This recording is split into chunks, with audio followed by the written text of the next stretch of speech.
Welcome into the Sports Buffoons podcast.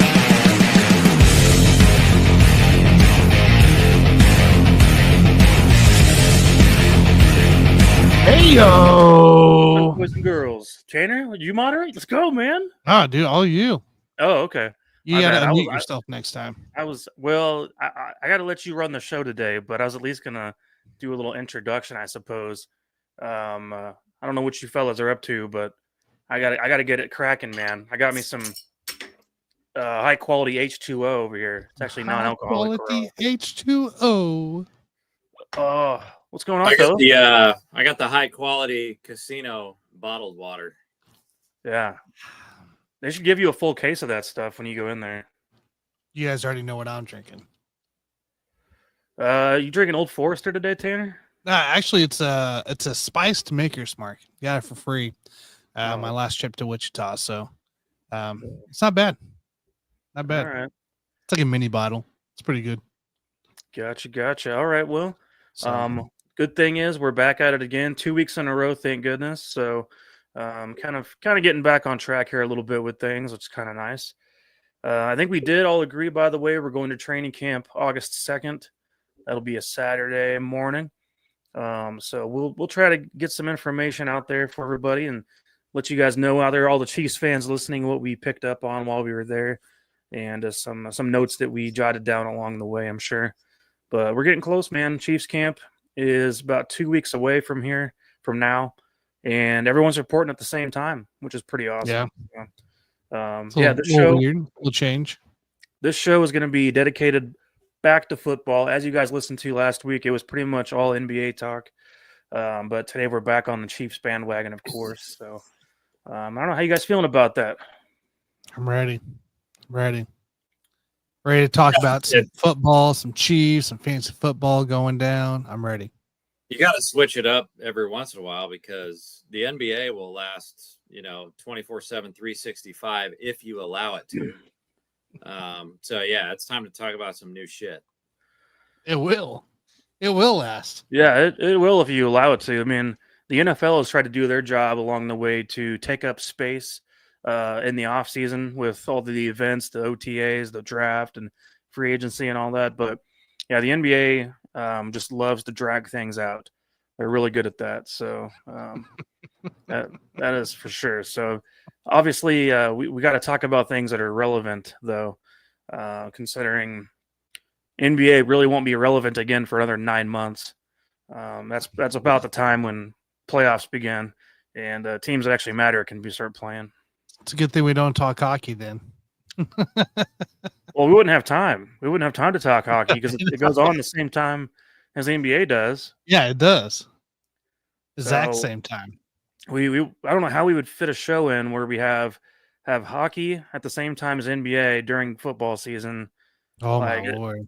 I mean, that would just be too much to try to cover. So it'd be a 3-hour show. Oh, there you go. There you go. Your NBA news of the night. Devin Booker, 2-year extension, 145 max mil.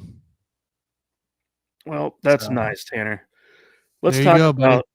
Let's talk about some what? He's staying with the Suns. 2 years extension. Well, I knew he wasn't going anywhere. He actually he's getting input on the management and coaches and everything like that. He's going to have more say on the direction of the team. And you get rid of James Jones, like you're set, dude. You might win the title this year. And you got rid of Brad Beal. That was the biggest cancer. Oh yeah. Did he officially get bought out? It's not official, but okay. Well, like I won't talk about it until it's official. I think I announced it last week, and then they started talking about it. Yeah. All right. Well, hey guys, I got to spend this morning over at Arrowhead Stadium, so that was a nice few hours to begin my day. Got to listen to a speech from Dan Mears, the newly retired Chiefs mascot, the KC Wolf. Got to hear a little bit about how he's doing. Sounds like he's going through some rough times, personally. But I got to hear his story about him falling from the zip line at Arrowhead in 2013. Oh, you did? And he broke 7 ribs and collapsed his left lung. I mean, I guess it was pretty bad. And got to hear him talk about the story of how that happened. And anyways, yeah, I mean, he's always I saw him 25 years ago at my middle school when he came to talk and have his little speech. And it was kind of cool to see him again 25 years later, and just he can talk your ear off, man. That guy definitely has a mouthpiece to sit there and tell stories. He's good at it, so I'll give him that. He needs to be a motivational speaker now going forward. That would be a great post mascot career path if he chooses to go that route. Yeah, I've heard he's a great public speaker guy. So, but yeah, no, that's kind of cool. You got to listen to him too. I know he just lost his wife too right before he retired and everything else. So, yeah, he lost. I know it's a lot. Lost her, and then he did mention today, I guess last week, his dad passed away as well. Oh So, man, it's been a pretty rough summer for that guy for sure. that's a tough go. But it's going to be hard shoes to fill. You know, the new mascot taking over. I'm hoping he could come out with as much charisma as Dan had, and that's going to be tough. But hey, I think he can. If he's been working with him for a couple of years, I think he's ready to step in and fill the shoes. Agreed. I can't wait. Can't wait to see how this develops here this season. So, All right, Terry. well, are we ready to talk some Chiefs, guys? Finally talk some Yeah. Chiefs. I feel like it's been a couple, 3, 4, 6 months. So since we've had to bring them up. Since really the draft, even I guess. Yeah, that's true. And that was kind of iffy on the talk. So Yeah. we haven't really had a good conversation. So today, guys, we're kicking it off here. We're going to talk a little bit of Mahomes, but we're going to talk specifically about his number one threat, his number one receiver that has to go about. And there's a lot to make a case for, right? We got 3 main guys outside of our tight ends that we can make a case for. We got Rashee Rice coming off his injury, Xavier Worthy going into the second year, and Hollywood Brown coming off of whatever you would call his season would be last year for that. And I mean, 3 guys that are capable of potentially being a number one for Mahomes. So we're going to make a case for these guys, and then we're going to give you our overall thoughts here shortly after that. So let's kick it off here. Start right away. Ooh, switch screens. Let's make it case for Rashee Rice, guys. This is the big one here. We know the suspension won't happen this year. He's coming off his injury. I mean, everybody's saying that he looks really great. Looks like, a lot of praise for Rashee Rice. Okay, this offseason. But what's our case here? Why would this guy be a number one receiver for Mahomes? And can he be that guy that he was before the injury? JG, I'll kick it over to you to lead us off, man. What's our case here for Rashee Rice? For me, it's very simple. I mean, I like what he's able to do in terms of yards after the catch. I like the fact that he's a very difficult player to bring down. I like the physicality. Unfortunately, it seems like the only thing people like to talk about in the offseason is the potential criminal case, although he hasn't been indicted yet and no charges have been pressed, which is, by the way, if you guys ever listen to the show, you know that he never did anything wrong to begin with, but that's neither here nor there. That like nobody ever talks about anything except, he's got problems in terms of, a civil case, I guess, has been set for 2026. Like you said, I mean, he's not going to get suspended. So I don't know why everybody really cares about that. If you're not indicted, it's a little like it never happened, allegedly. But yeah, I like the fact that I've always liked his chemistry with Mahomes, and he's just a big physical guy. And I think I trust him a little bit more. You also need a guy who is going to get more targets, because Kelsey, as he winds down his career, is not going to be getting as many targets as he used to. So those targets, especially the underneath targets, got to go somewhere. And I think that Rice is going to be the beneficiary of that. So I can easily see why he would be the number one receiver. Okay. Mike, I'm going to let you go last on this one here, because I know you're going to have your case here. You're going to have be able to fact check us both here into play here. So let me go real quick here, and I'll let you wrap this thing up here for Rashee Rice. But I mean, let's just say WR1 is very high potential for him, despite the coming back from the injury. Like Jason and myself already said, suspension that's not really looking forward to anything until next year now, once again. So it's not even really a threat at all. But you're talking about a guy that it's looking to right around that 29-30% target share in 2024 there, and quite frankly, it's a guy that he's trusted. He's trusted a lot there in that. And who else are you going to go to get those yak yards? Really? I mean, you went Xavier Worthy, but he didn't really show that till later on. Hollywood Brown, we don't really know much on him still with this offense. And Rashee Rice has that familiarity with Mahomes there. So for my case here, that's my case for Rashee Rice being a WR1. I think he fits the mold of it, and he can be that guy. But all right, Mike, I'll let you take it away, man. Fact check. What do you got? Yeah, no, I mean, honestly, the truth is that we want him to be the number one, and he has everything that you look for in a wide receiver to be a true number one. Hollywood Brown is obviously a little undersized for playing in that role that can consistently go over the middle and, take some of those hits over the middle with the safety and things like that. And Rashee Rice, honestly, is just a guy he's got great hands. They used him a lot. If you saw at the beginning of last year on some of those screen passes underneath, literally just trying to use him almost as a running back. It was a extension of the run game, just trying to get him a screen pass here and there, get him working with blockers in front of him. And for a minute there, just watching his usage rate at the beginning of last season, I was kind of concerned about the longevity of his season before what was a freak ACL injury due to Mahomes, running into him. And for me, he's young enough. These ACLs these days don't mean anything. You tear an ACL in the NFL and you're 24 years old, it really does not matter any longer as far as towards your being able to return back to 100% health again. So that's not a concern. I was going to just let you guys know that he only played 3.5 games last year, obviously. He had 29 targets. And if you were to extrapolate that over the course of a full 17-game season, that's 140 targets, which would have led the team last year. So he would have by far beaten Kelsey's number, which is 133. And his injury alone was part of the reason that Kelsey ended up with 133 targets along the way. I think, you're at that point, you're just trying to go to reliable guys that you trust and have familiarity with after, Hollywood Brown was already injured. Rashee Rice was down. You're working with Xavier Worthy and trying to get him up to speed immediately, which as a rookie is really hard to do in Andy Reid's offense. And Worthy did a great job. I mean, he was honestly outstanding down the stretch of the season. And it was cool to see that 2 years in a row, by the way, with Rashee Rice, his rookie season, coming in and being thrust on the number one role essentially the last 8 games and into the playoffs, ended up setting NFL records in the playoffs for wide receiver numbers. And then Xavier Worthy the very next year goes out there and has to step up and pick up the slack, and he does that just fine too.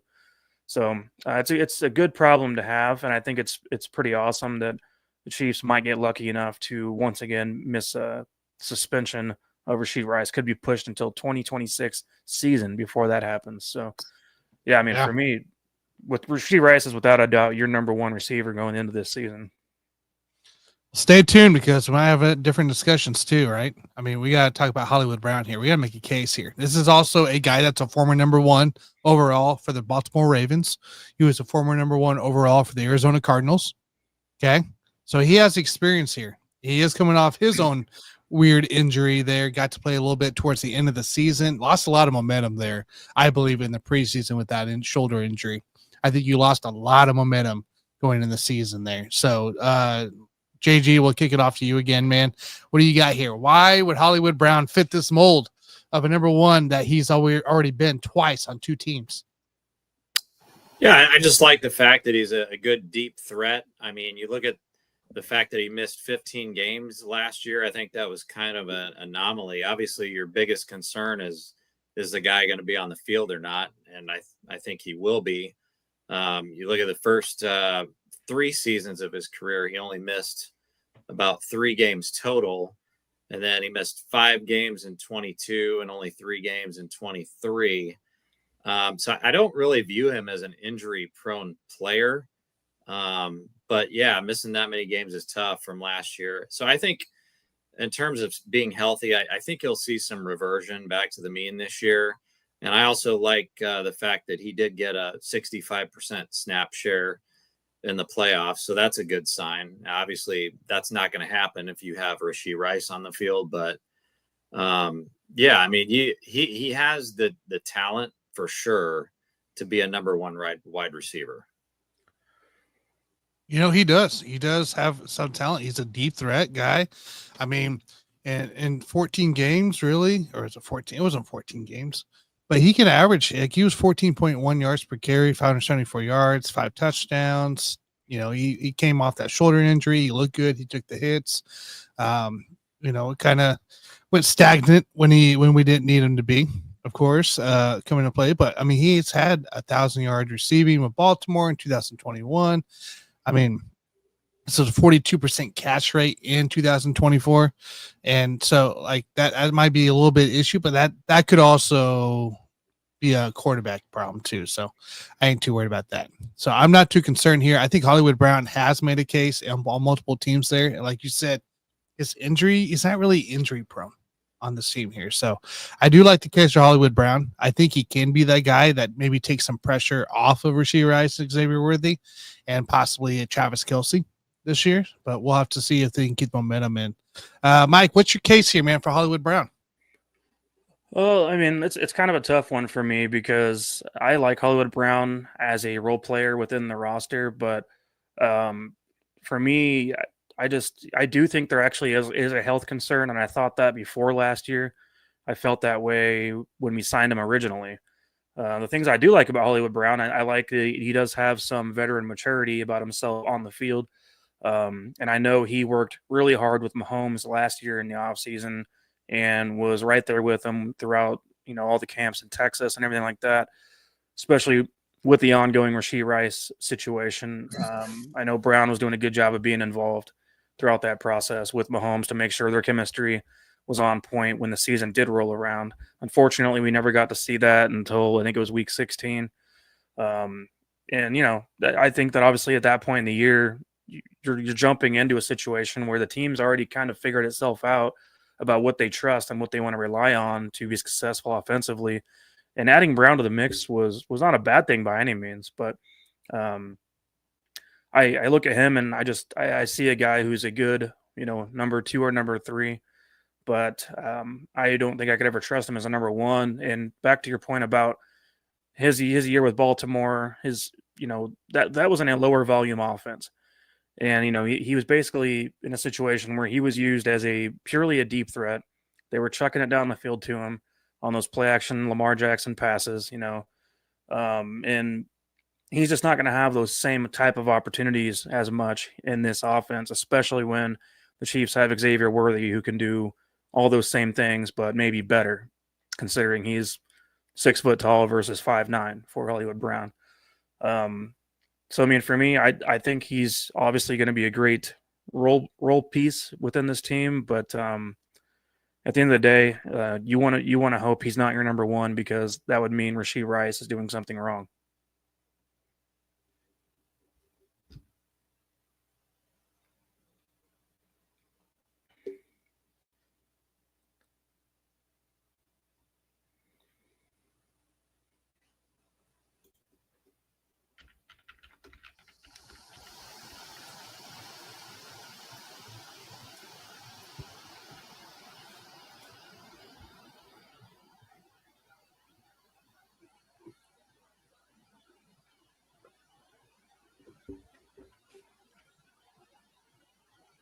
My bad. Did you guys hear me?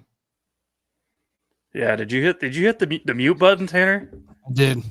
Are you over there eating hot dogs, bumping numbers over there or something? No, I got my dinner, which is a burger and tots. That's what it is. No, I think it's whiskey.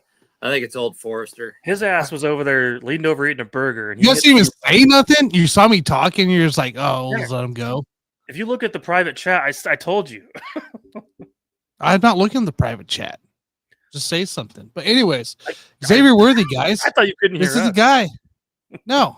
This is a guy, you know, that's a rookie. He's coming off the fastest. He's utilizing this offense. Mahomes loves the guy. He had a 7.2 targets per game Right? Well, Xavier Worthy has a case to be the guy if something were to happen to Rashee Rice, probably over Hollywood Brown, like you stated. I mean, is there any case that Xavier Worthy takes over this one in the second year as the number one, the overall number one at the end of the year, or even beginning of the year? I don't even care. Yeah, I think the case for him being a number one is just to get a little bit better chemistry over time with Patrick Mahomes, and that's going to take some time for that to happen. But I think he will take a step forward this year. He had to deal with some misfires last year from Mahomes, and he had a few areas, a few times where he just failed to finish the catch. And so, yeah, I mean, he would have to take a giant leap for him to be the WR1 this year. But yeah, I mean, it just depends on that chemistry with him and Mahomes. I definitely see the potential there.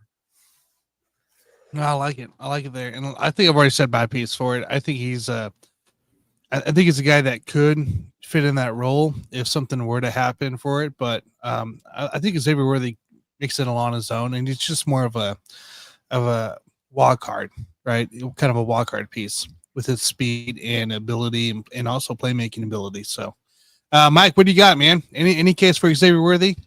Yeah, I mean, honestly, I think he's got more potential to be a number one than I would say Hollywood Brown does. I think that just based off of last year's trajectory as the year went on and how consistent he was, it became a piece that earned a lot of Patrick Mahomes' trust. And so I think that goes a very long way with Mahomes is, he could throw a ball up to him in a 50-50 situation even, and Worthy was able to make some contested catches, which is something that I think a lot of people were curious about. We saw him do some things like that at Texas, but you never know how stuff's going to translate, especially, Jason, you and I have hung out with him in person and played some Baccarat. I mean, we know he had kind of a frail body type. I would say he was a little thin on the thinner side, but for NFL pounding, I would put it that way. But he's able to withstand everything, and he was healthy all year, which was awesome. So, for me, I think he's got more of a expanded Mecole Hardman role, but he's not a gadget player. Mecole Hardman was a true gadget player because he couldn't run routes worth of crap, whereas Xavier Worthy is more along the lines of that Devontae Smith style of player, where he can run great routes, he has great hands, and can do stuff underneath as well. And you wouldn't typically look at like a Devontae Smith and say that's a number one receiver. Because, obviously in that situation, they got A.J. Brown as well. But if you took away A.J. Brown, you could say Devontae Smith's the number one receiver. Just like I could say that Xavier Worthy has potential to be that type of player as well. If something was to go wrong with Rashee Rice, who ultimately is what we expect to be the number one. But one of the things, about Worthy is I just want to see game-to-game consistency, which is hard to do with Andy Reid's game scripts because, he's every week something different. You never know what the game plan is going to be, who's going to be getting the ball more or less, which is what makes the Chiefs, as good as they are. And Andy's never going to walk into a game and then just come with the same approach week after week. It doesn't work that way with him.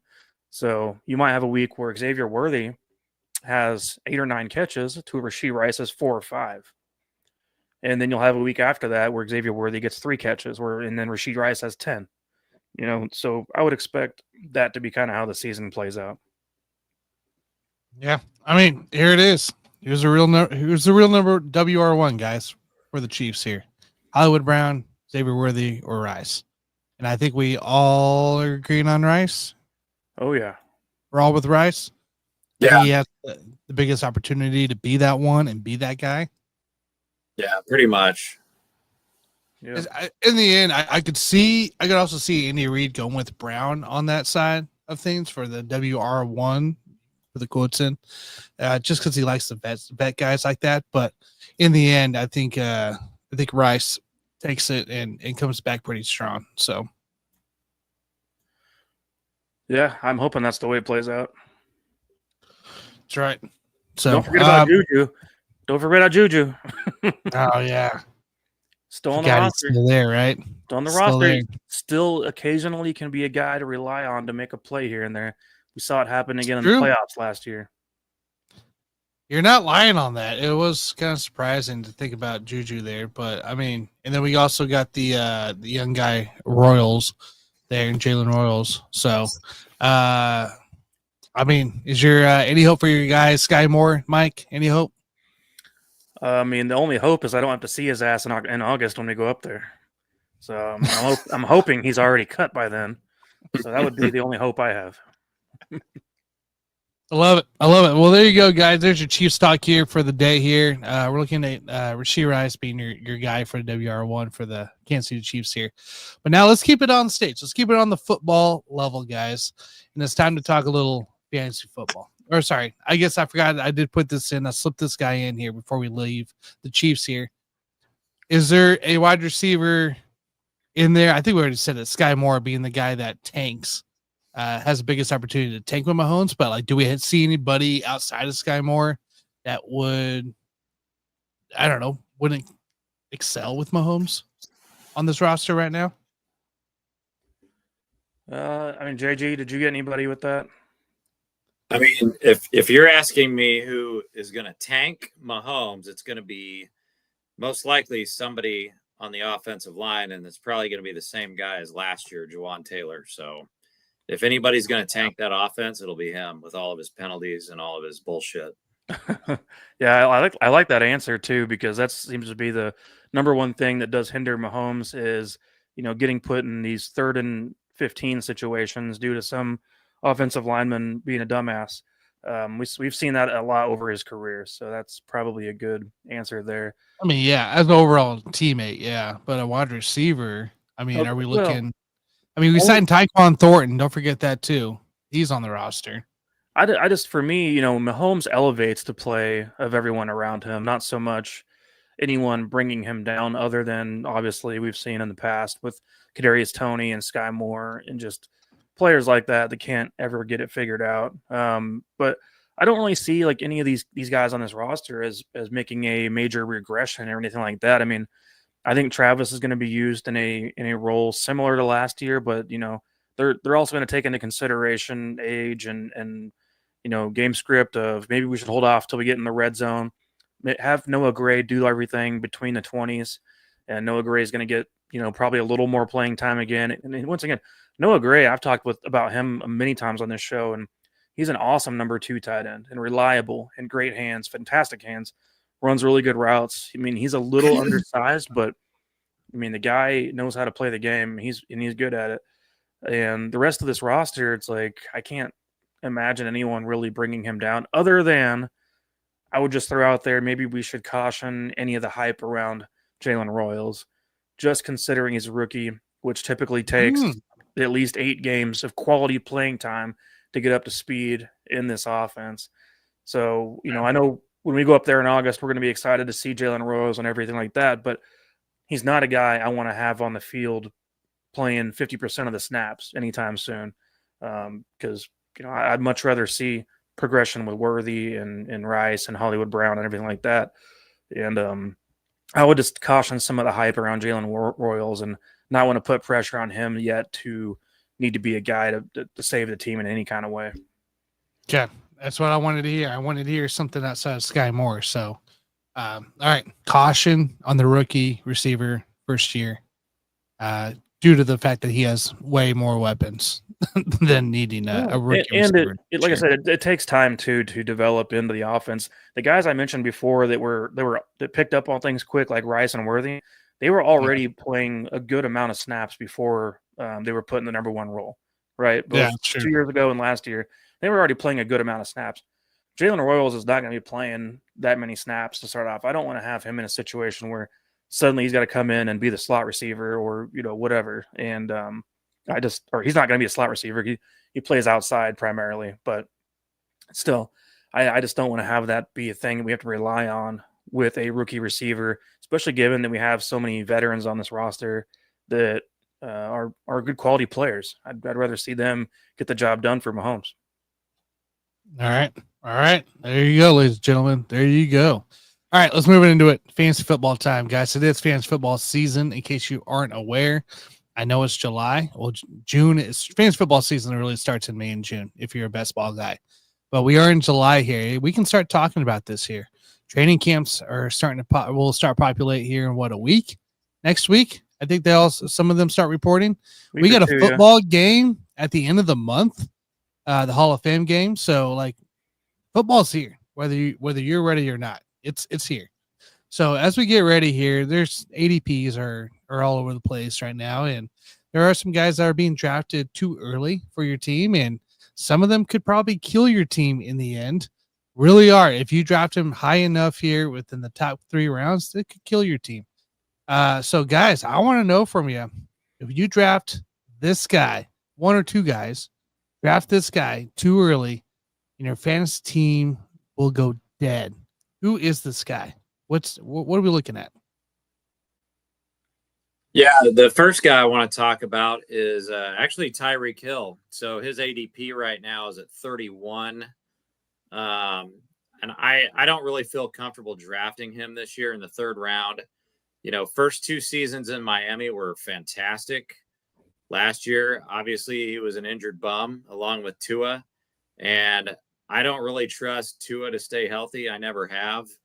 And honestly, Tyreek Hill is getting to that point in his career where I think the wheels are going to start to fall off a little bit. So, yeah, he definitely still has the upside, but I don't trust it. And so I'd be looking for Tyreek Hill a little bit later, maybe in the 4th round. He's never going to drop past that, I don't think. But, you know, he's 31 years old. His best years are behind him. And so I just don't trust him drafting him that high. I actually kind of like that one, right? That comes in play for the Dolphins. And you got to think about too with Tua, the pressure that's all there right now. Waddle as well. They just get traded away Jonnu Smith as well, right? So they're kind of cleaned house a little bit on the offensive side in this here. So I like that. I like that big step there of be cautious on Tyreek Hill early on. Mike, what do you got, man? Yeah, funny enough, I got a guy from the same team, and I was kind of surprised when I was looking over everything on the ADPs. He's number 14 right now. About 14 and a half is about where he's being picked in PPR. Devon Achane is the guy that I would really stay away from in this draft, especially at that ADP. 2 years ago when he was a rookie and you picked him up for nothing, I mean, it was outstanding value at that time. And, he was a guy that he didn't get a lot of touches, but when he did, he averaged almost 8 yards a carry at that time and was just explosive as hell. Last year comes out and puts up 4.5 yards a carry, a major drop off. He ends up getting a lot more receptions because they're trying to use him in the screen game all the time. But the way I've seen Achane at this point is he's really good whenever he's being used in a rotation. And I don't necessarily see him being a guy you can rely on to get, those 250 to 300 touches like you're wanting out of a top 6 running back here in fantasy. Most of those guys are going to be guys that you want to be getting the ball consistently and, getting those 20 touches per game. And I don't think Devon Achane is going to be the kind of player that can withstand that kind of a workload. I was looking at something kind of interesting based on Draft Shark. His projected games missed in 2025 is 3.5. So they are saying he will be missing 3.5 games based on their projection due to injury. And I'm not saying he's extremely injury prone or anything like that, but he does get nicked up from time to time and miss some time in games. He had a concussion last year and has had some other issues along the way. Even that rookie year was a little banged up from time to time. And I really see an issue unfolding if they think he's going to be a guy getting the full-time workload in Miami at running back position. Because the yards per carry came way down last year, and they were force-feeding him the receptions. And I'm starting to see some flaws in his game. So for me, it's just I would stay away from Achane at that ADP and get some better value somewhere else on the board there. I like that. I didn't think about Achane being a guy that's so far up on the board now because the way PPR because of all those catches last year. Yeah. I think he was somewhere around 80 receptions. And I get that he's going to get the ball, in the receiving game. But I would just watch out for some of those nagging injuries. And I would just say at the value that I'm speaking about at 14 PPR, I just think you can find better quality talent there. I'd rather you get Achane somewhere in the third or fourth round, honestly, than 14 overall. Yeah, I like that too. From that play, look, I think for me here, I know we're getting a little outside the top 50 for some drafts here, but a Chris Olave is somebody to be worried about. He's a guy that's really highly, of course, rated in the fantasy world. A lot of people love him, but man, you have nobody throwing you the ball. Nobody throwing you the ball. Jason loves this too, right? Jason's all about who's throwing him the ball. There's nobody. Nobody. You had a rookie, Tyler Shuck, Spencer Rattler, like whatever. I just don't like it. I don't like it. And he had a hurt season last year. It's not going to get any better. It's not going to get any better for the Saints here. And I'll drop another guy too. If you're going after a Jaden Reed early on too, I would caution yourself. I would caution. I didn't like what I saw at Green Bay from the receivers aspect. A lot of guys were hurt early, and I believe Golden is going to step up and be a guy there for them. That's going to hurt Reed's targets this year, plain and simple. And Watson's going to get hurt no matter what. So I'm cautioning on a couple of those guys there from an ADP standpoint within top 70, I believe it was top 60, of kind of being cautioned. They're going to hurt your team, I think, in the end. So as we kind of look about target share and everything else going, like your offense as a whole, the change that's going there offensively anyways, like there's a lot to be cautious about between those guys. Yeah, Olave especially, I agree with. And I don't remember. I didn't hear if you said the exact ADP right now with where he's at, but he was at. I just clicked it again. That's a guy that could be up for trade, by the way. Oh, 69. Yeah, 69. Oh, nice. Just think about this season for the Saints, and it's going to be a dumpster fire. This could be a good year for them to actually offload Chris Olave before that next contract kicks in. So they could get some value out of him, especially knowing the potential he has. And that first year was awesome. I think if there's a team there and around week 6 or week 7 that needs a receiver, just watch out. There's a potential for a trade that involves Chris Olave. And don't forget, they signed Brandon Cooks this offseason. They got Brandon Cooks back in. Got him back. Get Shahid's there. So, you already got a couple guys. You don't need Olave if you guys stink, which is, to me, possibly could be one of the, if not the worst team in the league this year. It could be the Saints. So, I don't believe it. I don't believe in it here. And it's a thing to be cautious about. So, you guys got any other ADP, any other draft worry guys to be worried about? Yeah, I'll give you one more. I think this will probably be a little bit controversial, but I do not like Chris Godwin with an ADP of 67, just because I really don't know what he's going to be this year. I think he had like a dislocated ankle or something that he had surgery on, so it just seems like a huge risk for me. I know he was basically playing as a high-end wide receiver 1 before he got that injury. And one of the reasons why he was playing like that is because Baker Mayfield was playing out of his mind last year. And I fully expect Baker Mayfield to take a huge step back this year from that 71.4% completion percentage. I think Godwin will probably still be a WR3, but I'm not going to draft him in the 6th round. I think if I wanted WR3, I could probably get those a little bit later in my draft. So coming off that ankle injury, it's just a little bit too risky at 67 for me for Chris Godwin. And like I said, I think Baker's going to take a huge step back this year. He's going on his 3rd offensive coordinator in 3 years, right, for Baker. Godwin's coming off his dislocated, whatever big ankle injury, like you said, that took him out for the whole year. And then you went out and you drafted Emeka Egbuka, right, from Ohio State.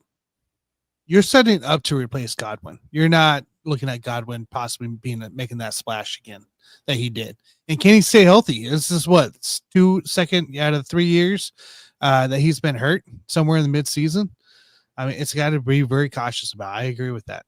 I agree. I just think he's a big name, and I think although he's at ADP 67, I could see people reaching for him based on what he did before the injury. Yeah, I could see it too. That's why you can take advantage of it and go get somebody else as a big name. So, yeah, I would also just, for Godwin's sake, I would add on that was his second major injury of his career as well. So he had also torn his ACL prior to that at one point as well. And that injury last year was pretty gruesome. I would take that into account. Also, Jalen McMillan, I thought, played pretty well last year, just in some of his time. And yeah, as Tanner said, Egbuka came over here from Ohio State, who 2 years ago he was looked at as a top 15 pick in the draft, ended up falling a little bit due to some other talent. I think that kind of rose up over time. But yeah, I think I agree with Chris Godwin. The only thing I would disagree with is I do like Baker quite a bit this year. So we'll see who ends up right on that one. There we go. Anything else, guys, fancy football wise? Right now, no. I mean, I was looking over everything, and I didn't want to speak too soon on a couple of guys. So let me do a little more analyzing as we get closer to our drafts, and try to see if we can pick out a few more guys along the way that are going to be sleepers or guys to avoid altogether. Because I think right there we had a good list. I like that you mentioned Godwin. I like that Olave pick as well, and then even Tyreek and Achane together. I think all those are good names to throw out there to stay away from. There you go. Hey, more fantasy football talk coming your way here on the Buffoons. It's just the start. Here. All right, guys, we get ready to wrap up the show here. It's 2-minute warning of chaos. The big chaos here is off-season moves in the NFL. Who's the most overrated? What was the most overhyped move that you saw? And that can include the recent trades that's happened with George Pickens, Jalen Ramsey coming into play. I mean, you name down the list here. As we get into training camp, what's the most overhyped move that you've heard, seen, or believed in this year? I'm gonna go with Jalen Ramsey to the Steelers. That didn't really move the needle for me. In fact, I mean, they get rid of Minkah Fitzpatrick, and they also brought in Jonnu Smith. He's 31 years old. I'm not going to sit here and tell you that he's washed, but I don't see how that deal really moved the needle in terms of what the Steelers are going to bring to the table this year. The Steelers are always competitive. You know, they're always going to be in the hunt for a playoff appearance, but yeah, that just didn't do it for me. Yeah, I don't mind it. What do you got? Well, Tanner, it's funny enough because it's the one you mentioned right before the show began, and I was hoping no one would steal it from me. But it's the entire Browns quarterback room situation. To me, is so annoying. You know, I have Bleacher Report on my phone rather than apps like ESPN and stuff like that, and I don't even follow Browns news or whatever. But somehow I'm getting stupid alerts about Shedeur Sanders every day. That's the worst. Just crap that I do not care about. That's some video of him doing this or that, and I just like, can we move on? Like, this guy was a 5th-round draft pick, and fell rightfully so. I mean, I could never believe the hype around him being a 1st-round pick to begin with, and you guys knew that. I think ahead of time that I always thought he was going to go maybe more in the 2nd or 3rd. Even that was wrong. So for me, it's just the talk around the whole thing is, you know, they got Kenny Pickett over there, and we know Kenny Pickett's not the answer. And they got Dylan Gabriel over there. And, you know, I think he was actually drafted ahead of Shedeur Sanders, as a matter of fact, in the draft. He was. But yeah, we keep ignoring that and forgetting about him being on the roster. Clearly, the team liked Dylan Gabriel more than Shedeur Sanders, because you would not have wasted that pick on Gabriel in that situation ahead of Sanders if it was the other way around. You know, I think it's going to provide some interesting shitty competition throughout the year. It's going to make it somewhat entertaining. But at the same time, I'm tired of seeing the Browns suck. You know, it's not like it's enjoyable to watch the same team be terrible every single year. And to me, the overreaction of the whole thing is just that, you know, the media is talking about this like, did the Browns find their savior? And they're nowhere near ready to be worried about even having a savior. I mean, this team's not going anywhere. They're still irrelevant. They're in the same division as Burrow, Jackson, and Rodgers. Shedeur Sanders gets to prove his worth, I guess. But dude, what's the point? What is the point? Why am I getting blown up on my phone about the Browns quarterbacks when, to me, they're all pretty shitty? I mean, seriously. So, I'll give you an overreaction for that, and that is the fact that their true number one quarterback will actually start practicing in October, and that's Deshaun Watson, and he will eventually take over that number one spot because he probably, honestly, talent-wise, is the best they have, even though he's, I guess you might say, somewhat washed, but he's probably better than anybody else they have in that room, and he's might be able to get on the field by November or December. Yeah, that's very possible there. Look, I like both of those there, guys. For me, even though he's got some weapons now he had weapons before, but you don't have the best receiver on your team anymore. You do have a running game now. You got no offensive line past 3 years of experience underneath you, and you're going to somewhat newer offense with the second-year head coach, Sam Darnold, my MVP from 3 years ago, guys, in week 3 that you guys make fun of me on. Sam Darnold's the most overhyped thing to go in Seattle. And you got rid of DK Metcalf on top of it. You want to know who he has to throw the ball to? Jackson, MVS, Cooper Kupp, Jake Bobo, Torrey Horton, and Ricky White III. That's all you need, man. You got weapons. Yeah, that's pretty bad, man. It's gonna be rough.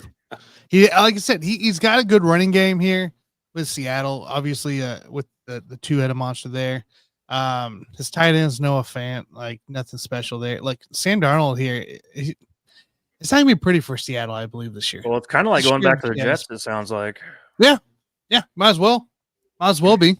You have to be on the offense a lot too, because that defense is going to hold people, and so the defense is going to get tired off pretty quickly there, because they finished off with I believe a pretty hot defense those last 5-8 weeks. So, but yeah, Sam Darnold is my most overrated move here this offseason, because it's just bad. Gino left at the right time, because that was going to be an issue right away. So him getting out of there is good for him. I still think going to the Raiders, you're doomed no matter what. But yeah, I think leaving Seattle was good for him. Yeah. So, but yeah, it's your 2-minute chaos, guys. Here as we get ready to say goodbye. See you later. Any final outro, guys? Any final comments? No, I'm ready for the NBA to start in October, man. Now, he's only saying that because he thinks the Spurs are going to be good next year. So he's excited to see if they can make the playoffs. I know the West is going to be amazing as usual, and I know the East is going to suck again. So it's kind of like it's already staged. We already know what's going to happen. Just remember, everything that the NBA does until March is irrelevant. So it's irrelevant. None of it matters until March. Unless you're betting in DFS, then it does matter. Does matter what happens. Yeah, but you shouldn't be betting on regular season NBA because we know it's fake. Hey, man, I'm excited to get the sports betting ramped up over there on the Missouri side, man. Yeah, December. Yeah, they're working on that sports book over there, aren't they, Jason? Yeah, I get to see them build that thing every day when I go over there, so I'm excited about it. Well, the cool thing is now that we passed that bill, they're gonna build that sports betting thing, but no one's gonna want to use it. It's true. It's true. I'm gonna start betting, man, because you guys know I'm not a sports bettor at all. But like once they get it into those Missouri casinos, I'm gonna start playing. I'm gonna start betting, man. Just because I like 2026, you get taxed. I like the cash option, and it's untaxable, untraceable. So that's how I roll, man. I guess I would say one thing that's true is that with this new bill in effect, the apps like DraftKings and FanDuel and all that crap, those are going to be the ones you never want to look at ever again. Honestly, you're going to want to only make your bets without a player's card, for the record, in the live casinos and get an actual ticket No, And no more, never- no more never show me your ID. promos. No more nothing. Yeah. And, I Right. could have been doing that this whole time on the Kansas side, but that casino up there is a hellhole, so that's why I never did it. But on the Missouri side, that's a different story. It's a lot more attractive. Yeah, I guess if we sports bet from now on, we got to do it in person. Free, it's free cash That's under awful. the table. Awful. Yeah. All right, Mike, get us out of here, dude. All right, guys. Well, I'm glad we got another week under our belt, and I don't know if we're going to be doing every week yet, but very, very soon we're for sure going to be every Wednesday with football season rolling up here, and we're going to have training camp news and everything like that going on. So that's going to be fun to keep up with, and I'm hoping we can get some kind of video put together for the people out there to put up on the channel of us at training camp. I know when we get over there, it's always hectic or it's raining or some other stupid things going on, and then somehow it never goes as planned. But hopefully we can make something like that happen. That's the way training camp goes, man. It seems like it's every time. It's crazy. It's like that. But Stop getting trashed, and it'll probably go a lot smoother. trashed at 7 a.m. because that's what time we have to get over there. Who's getting somebody? Well, Somebody get up always ends earlier, up man. smashed. I don't know how. Yeah, who's getting drunk at 7 a.m. You think it's St. Joseph? Nope.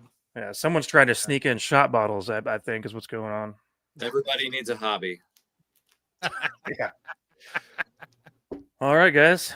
Well, let's look forward to the week. Hopefully, the Royals can get a win and keep that going.